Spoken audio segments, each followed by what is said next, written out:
안녕하세요. 여러 종교의 구원을 살펴보는 시간입니다. 이번 시간에는 힌두교에 대해서 한번 살펴보도록 하겠습니다. 힌두교는 인도의 종교로 어떻게 보면 가장 파악하기 힘든 그런 종교이기도 합니다. 힌두인들은 이제 자신들의 종교를 사다나라고 부릅니다. 이 말은 목표에 이른다, 목표를 달성하다 하는 사다에서 나온 말입니다. 그러니까 목표에 이르는 길이 되겠죠.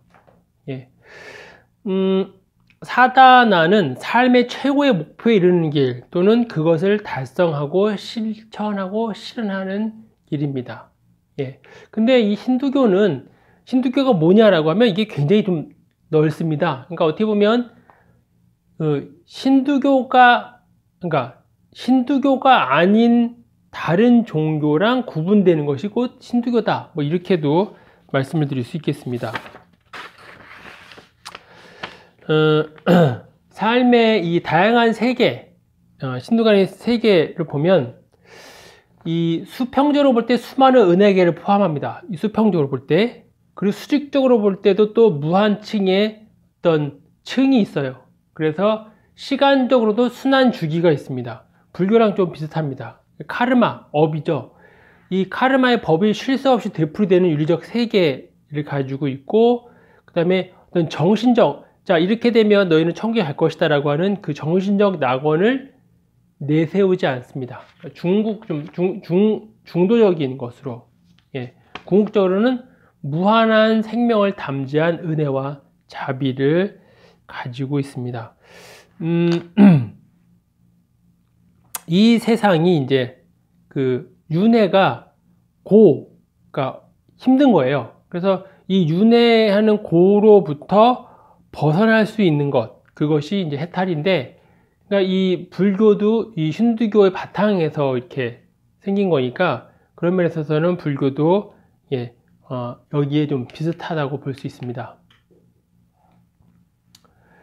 그 다음에 이제 신 개념인데, 기독교 입장에서 봤을 때는 좀 이해가 안 가는 신 개념이에요. 그래서 창조자인 브라만, 그리고 보호자인 비슈누, 그리고 파괴자인 시바, 신이 다 포함이 돼요. 어떻게 이게 되느냐?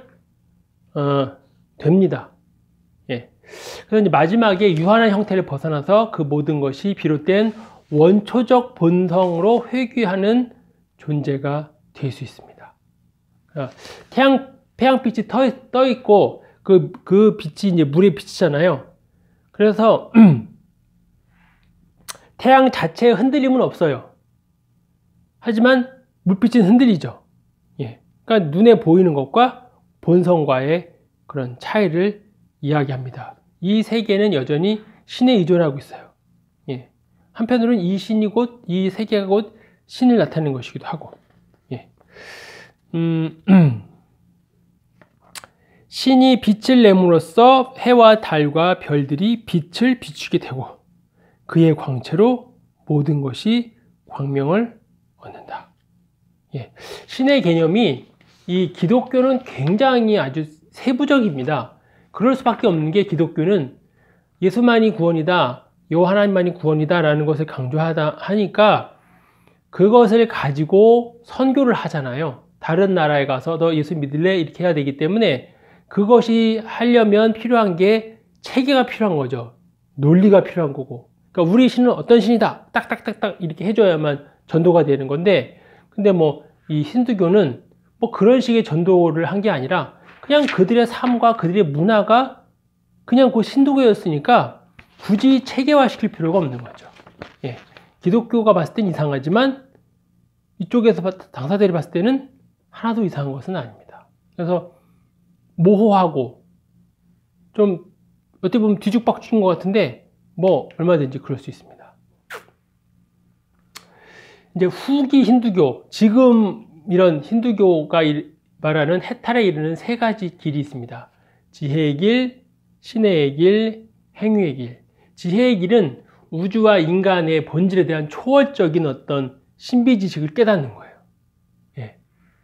그러니까 지혜죠. 지혜를 가지고 지식을 깨닫는 거니까. 그래서 지식과 자기 수련을 굉장히 중요시합니다. 여기에 해당되는 것이 이제 요가죠. 요가. 우리는 이 요가가 하나의 건강을 위한, 그죠? 다이어트라든지 건강을 위한 것인데, 원래 이 요가는 지혜의 길, 그러니까 해탈에 이르는 하나의 아주 중요한 방법이었습니다. 그 다음에 신의 길, 박티라고 하거든요. 신에 대한 열렬하고도 헌신적인 사랑을 통해 신과 신뢰와 사랑의 관계를 맺는 것. 예. 신의 길. 그 다음에 이제 행위의 길, 결과에 집착하지 않고 욕망 없이 행하는 행위를 통해서 이 세 가지, 지혜, 신의, 행위. 예. 이 세 가지를 통해서 해탈에 이를 수 있다. 예. 다 좋은 얘기 아닙니까? 나쁜 얘기입니까? 다 훌륭한 거죠, 뭐. 예. 이 이제 궁극자, 그러니까 이 해탈에 이르는 길이 이렇게 있고, 그 다음에 이제 힌두교에서도 타 종교에 대해서도 굉장히 좀 관대한 면이 있어요. 예. 관대한 면이 있습니다. 뭐냐면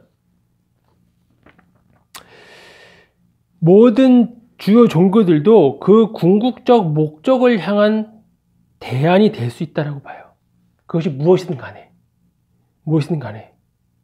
그런데 타 종교에 대해서는 좀 열려 있어. 타 종교에 대해서는 그래, 저 종교도 해탈에 이를 수 있는 방법이 있다. 열려 있는데 그 자기들끼리 종파가 있거든요. 우리 이제 기독교로 보면 교단이 되겠죠. 종파들끼리는 굉장히 배타적이에요. 예. 조금 모순되기도 한데. 자, 카스트 제도인데, 제일 위에가 이제 사제, 브라만, 크샤트랴, 바이샤, 수드라, 이 밑으로 이제 불가촉, 청민이 더 밑으로 여기에 속하지도 못하는 그런 사람들이 있습니다. 그래서 이제 브라만은 이 신화에서, 이 신두교 신화에서 브라만은 그 신의 그 눈에서 태어난 거고, 여기는 뭐 입에서 태어나고, 뭐 어깨에서 태어나고, 발에서 태어나고 이런 식으로 태어났어요. 그래서 태어날 때부터 이 신의 부분, 제일 좋은 것부터 안 좋은 밑으로 내려가는 것으로 태어났기 때문에 그들이 그렇게 사는 것은 당연한 거예요. 예. 이렇게 태어났으니까. 예. 제일 높은 의식을 청하고, 제일 나쁜 것을 청하고, 행하고, 그것이 문제가 안 됩니다. 예. 뭐, 그렇게 신이 태어날 때부터 그렇게 태어나게 했으니까. 신에 의해서 태어난 거니까. 그 신을 누가 감히 거부하겠습니까? 그래서 그냥 보기에 아주 모순적인 것 같은 이러한 그런 사람에 대한 이 단계가 뭐 그 사람들 입장에서는 별로 이렇게 문제가 되지 않습니다. 예. 그래서 이론적으로는 이렇게 얘기를 해요. 진리는 하나이다. 성인들이 여러 가지 이름을 붙여 말한 것 뿐이다. 가장 아주 넓은 말을 하죠. 그러면서 무슨 말을 하냐면, 신은 다양한 심령들과 시계들, 그리고 다양한 나라들에 걸맞는 상이한 종교들을 만드셨다. 모든 교리들은 이런 까닭에 다양한 방법을 지니지만 그 방법이 신 자체라는 말은 결코 아니다. 진실로 사람이 진실한 구도를 따른다면 어느 방법으로든 신에 이를 수 있다. 예. 그 라마 크리슈나라고 하는 19세기에 그 힌두교 사상가가 이야기를 합니다. 때때로 무지한 이들이 나의 종교는 유일한 길이며 이것만이 최상의 것이라고 말하기도 한다. 그러나 심령이 참 지혜로 말미암아 심령이 열릴 때 모든 것 너머에 분파와 파쟁을 주재하시는 불가분의 영원한 전능자를 깨닫게 된다. 이분이 이런 말을 왜 하셨느냐? 기독교인들이 자꾸 와서 전도하니까 야, 예수만 유일한 그런 거 유치해. 예, 이 심령이 지혜로 말미암아 모든 것이 열리면 그 종국적으로 도달하는 그런 것이 있다 라고 이야기를 합니다. 가장 넓은 이야기를 하는 거죠. 그러니까 뭐 부처는, 불교는 뭐 그러니까 이게 이제 아직은 타 종교랑 이제 덜 만났기 때문에 또 그런 이야기를 한 것이라고 볼 수도 있습니다. 이 힌두교, 또 불교, 유교, 뭐 이런 이슬람교, 그런 종교들이 기독교에 비해서는 덜 체계적이에요. 예. 근데 기독교는 전도를 하기 위해서 체계적으로 많이 한 거고, 또 경전 자체가 기독교는 몇 건 안 되잖아요. 몇 건 안 되니까 그것을 체계화시키기가 아주 쉽고 파악하기도 쉽고 그리고 실제적으로 그렇게 논리적으로 적혀 있는 거죠. 근데 이런 힌두교 같은 경전들은 논리적으로 파악하기는 매우 어렵습니다. 그러니까 힌두교에 대한 연구나 이런 불교에 대한 연구는, 그러니까 타 종교에 대한 연구는 종교학자들이 많이 연구를 하게 되죠. 타 종교 어떻고 하는데, 그 종교학자들은 이 기독교의 어떻게 보면 믿건 안 믿건 기독교의 바탕 위에서 체계적인 것을 가지고서 분석한 것이다 보니까 기독교의 교리랑 어쨌든 비교 분석하게 되면서 거꾸로 체계를 잡아나가는 그런 상황이 되는 거죠. 자, 모든 종교에 결국은 구원이 있다, 그 얘기인데, 그럼 모든 종교에 구원이 다 같다고 하면 기독교인들이 그렇게 얘기할 수 있잖아요. 어차피 도착점이 다 같으면 이쪽으로 다 넘어오면 되잖아. 그렇잖아요. 그럼 왜 안 넘어오느냐? 도착 지점이 같기 때문에 굳이 기독교를 갈 이유가 없는 거죠. 그러니까 우리 생각에는 다 똑같다며. 뭘 해도 다 어차피 해탈에 이르는 길이나 열반에 이르는 길이나 똑같다며. 그럼 일로 오면 되잖아. 그러면 저쪽에서 뭐라 했냐면, 아니 어차피 다 똑같은데 왜 내가 니네로 가냐? 여기 있으면 되지. 그러니까 전도가 안 되죠. 그 다음에 결국에는 언젠가는 하나의 종교가 탄생하지 않겠느냐. 모든 종교가 다 같은 거니까 결국에는 하나의 종교가 나타날 것이 아니냐라고 묻는데, 시간이 갈수록 종교는 더 많아지고요. 그리고 종교가 굉장히 이론적으로는 굉장히 이렇게 포용하는 것 같지만 사실은 자기들의 이 종파들의 사이는 물과 기름과 같은 사이이기도 합니다. 그러니까 뭐 이슬람교도 이 수니파와 이 시아파가 완전히 다르잖아요. 아주 전쟁을 일으키고 그것을 위해서 나라가 딱 이렇게 쫙쫙 갈라질 정도로. 그러니까 같은 종교에서도 그게 잘 안 이루어지는데, 그 서로 다른 종교들이 같은 뜻을 가지고 이렇게 나간다? 그거는 그냥 유토피아적인 생각인데, 불가능하죠. 자기 교단끼리도 안 되는데요, 뭐. 그리고 우리도 불교를 보면 불교가 하나일 것 같지만, 불교도 종단이 굉장히 많거든요. 그리고 그 종단들이 서로 같으냐? 아니, 그렇지도 않습니다. 그러니까 기독교는 그럴 수 있어요. 왜? 기독교 맨날 내가 잘났다 하니까 갈라질 수 있지. 근데 맨날 우리는 같다, 목표하는 곳은 같다라고 말하지만, 그렇게 같아지지 않는다 하는 말이 있습니다. 그 다음에 이제 기독교가 우리만 구원이 있다는 것을 버리면 해결되지 않겠느냐, 이렇게 질문을 던지는데, 모든 종교는 다 종교성을 내포하고 있습니다. 그러니까 여전히 시간이 흘러도 그 종교가 유지되는 거죠. 만약에 그 모든 것이 그런 배타성이 없으면 그 오랜 시간이 흐르면서 종교가 계속 합쳐졌겠죠, 뭐. 어차피 똑같으니까. 내가 절로 가도 되고 네가 일로 와도 되니까. 근데 모든 종교는 같다, 모든 권의 일은 같다 라는 그 말은, 그러니까 나는 네 쪽으로 넘어가지 않을 테니까 너희가 이쪽으로 와라 하는 것을 내포하고 있는 거죠. 모든 종교는 같지만 그러나 내가 서 있는 이 자리가 더 월등하다는 거예요. 근데 기독교는 그것을 원색적이고 좀 더 독선적으로 말을 한다는 면에 있어서 배타성을 굉장히 드러내는 거고, 타 종교는 그렇게 말하지 않고 가만히 있음으로써 그런 것이 안 드러나는 거죠. 그러니까 덜 드러나는 것이지, 기독교만 독선적이고 다른 종교는 다 위아 더 월드처럼 그렇게 마음을 넓게 하고 있는 것은 아니다. 물론 이제 그들의 경전의 많은 부분에 있어서 이런 이야기들을 다 포용하고는 있지만, 그러나 또 다른 면에 있어서는 여전히 배타성을 지닐 수밖에 없죠.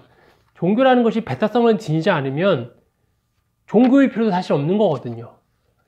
그럼 종교 자체를 가지지 않으면 되는 거죠. 굳이 뭐 종교를 가질 필요가 있겠습니까?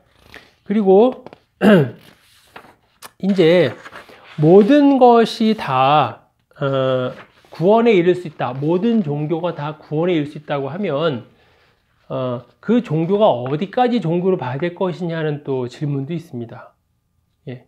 그러니까 기독교만 구원이다 있다라고 하는 명제를 내세우면 거기에서 엄청난 공격을 많이 받잖아요. 그리고 이제 기독교가 자꾸 코너에 몰릴 수밖에 없는 상황이 됩니다. 왜냐면 그 명제를 던졌을 때 거기에 따르는 수많은 그런 모순들이 드러날 수밖에 없거든요. 그래서 이제 예수만 구원의 길이 있다라고 하면 이제는 이 시대에 점점 더 그것이 이제 시대에 뒤떨어지고 남을 위한 배려심은 눈곱만큼도 없는 그런 아주 한심한 생각이다라고 그런 공격을 많이 받습니다. 근데 그러면 이제 다른 말로 넘어가서 모든 종교의 구원이 있다라는 명제를 던지고서 논의를 해보면 거기에도 또 문제점이 굉장히 또 많습니다. 모순들이. 모든 종교엔 구원이 있다. 그러면 모든 종교가 어느 정도까지를 종교로 봐야 될까요? 그냥 우리는 모든 종교라고 하면 그러니까 종교다원주의를 이렇게 논의하는 그런 책을 읽어보면 몇 가지 안 돼요, 종교가. 그러니까 뭐 개신교, 가톨릭, 이슬람, 힌두, 유대교, 불교, 유대교, 그러니까 10개 이하예요, 종교가. 근데 전 세계 10개 이하밖에 없습니까? 우리나라도 종교가 얼마나 많은데.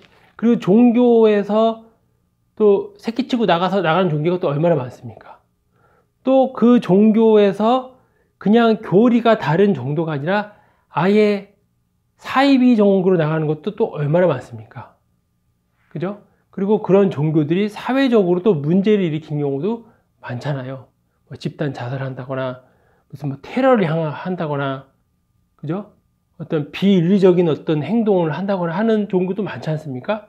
그러면 그 종교도 다 구원에 이를 수 있다는 건가? 그렇게 또 보기도 어렵거든요. 그러면 모든 종교가 다 구원을 이룬다고 하면 그러면 결국 종교 자체가 의미가 없다는 거거든요. 내가 나를 믿는 것도 종교일 수 있잖아요. 그러면 뭐 굳이 종교를 얘기할 필요가 있을까? 우리는 또 그러한 질문을 던질 수 있습니다. 그래서 예수만이 구원이다 라고 하는 것도 문제고, 기독교만 진리다라고 하는 것도 굉장히 독선적인 것 같지만, 그러나 다른 쪽으로 질문을 던지는 그런 것도 현실적으로 또 모순이 있을 수밖에 없다. 다 구원이 있으면 이를 넘어오면 되지. 근데 안 넘어오는 걸로 봐서 그렇잖아요. 안 넘어오는 걸로 봐서 그들도 나름대로의 그런 배타성과 독선을 가지고 있다. 그렇게 말씀드릴 수 있습니다. 그리고 실제적으로 만나서 얘기를 해보면 자부심이 굉장히 강합니다. 그러니까 그 진리의 길에 서 있다고 하는 자부심이 굉장히 강하지, 내가 글로 넘어갈게요, 그렇게는 하지 않으니까. 물론 이제 특히 이제 개신교가 워낙 이제 폐쇄적이기도 하고 사회적 무리를 많이 일으키니까 이제 그만큼 비판을 많이 받지만, 크리스마스 때 스님이 와서 축하해주고, 부처님 오신 날 그리스도인들이 가서 목사님이 가서 축구도 하고, 그게 어려운 겁니까? 그러니까 그런 아주 단순한 거는 얼마든지 할 수 있지만, 그 깊은 곳에서 이 내세관, 많이 다르죠? 내세관, 구원에 대한 것들, 그런 것은 서로 교리에 있어서 차이가 있을 수밖에 없다. 죽음을 보는 것도 그렇고, 신을 보는 관념도 다르고, 그죠? 경전을 보는 관념도 다른데, 그것을 다 하나로 통합시킬 수 있다라고 보면, 그거는 굉장히, 각 종교의 그런 특성을 좀 무시하는 것일 수 있고, 또 사람의 그런 본성을 파악하지 못한 것으로 볼 수도 있겠다. 그렇게 볼 수 있습니다. 모든 종교는 같지 않습니다. 분명히 다릅니다. 물론 삶의 양태는 같아요. 그러니까 적어도 고등 종교라고 하면 평화를 사랑하고 또 평화를 추구하고 사랑, 자비, 평화, 뭐 평등, 그것을 다 추구합니다. 뭐 그것을 추구하지 않는 건 없어요. 그러니까 그런 삶에 있어서는 당연히 똑같죠. 예, 적어도 어느 수준을 넘긴 종교라고 하면. 하지만 죽음 이후에 대해서는 분명히 많이 다릅니다. 그러니까 세계의 종교가 하나다라고 하는 그 선언에는 세계 윤리를, 그러니까 세계상을 살아가는 어떤 통합적인 윤리에 있어서 한 목소리를 낼 수 있다는 면에 있어서는 모든 종교가 하나임이 분명합니다. 하나여야 되고, 그래야 전쟁이 없고 평화가 이 세상에 넘칠 테니까. 하지만 죽음 이후의 삶에 대해서는 서로 너무 다르기 때문에 거기에서 접점을 찾기는 많이 어렵다. 그렇게 볼 수 있겠습니다. 뭐 다음에 또 뵙겠습니다. 감사합니다.